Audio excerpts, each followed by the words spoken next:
দুষ্টু কোকিল গানে মিমি চক্রবর্তীর নাকি একটা এক্সট্রিম লেভেলের নুড সিন আছে, আর সোশ্যাল মিডিয়ায় সেটা অত্যন্ত কন্ট্রোভার্সিয়াল ইস্যুতে পরিণত হয়েছে।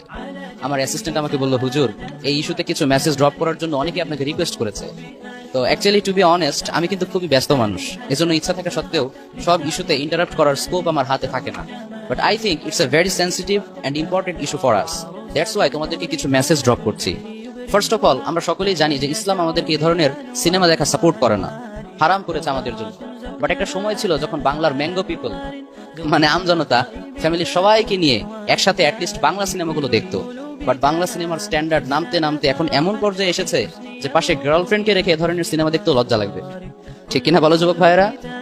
সেন্সর বোর্ডের মেম্বাররা কি যে করে আমার বুঝে আসে না। How can they be so irresponsible? একটা সিনেমা পাবলিশ করার পূর্বে সেটা ভালো করে মনিটরিং করে অ্যাটলিস্ট এক্সট্রিম লেভেলের নোট সিনগুলো ডিলিট করা তো তাদের রেসপন্সিবিলিটি ছিল। তারা তাদের দায়িত্ব ঠিকঠাক পালন করে নাই। এজন্য আমাদেরকে খুব বেশি সতর্ক থাকতে হবে, অ্যালার্ট থাকতে হবে যুবক ভাইয়েরা। নিউজ ফিডে যদি এই ধরনের কোনো কন্টেন্ট তোমার সামনে চলে আসে, জাস্ট ইগনোর দ্যাট।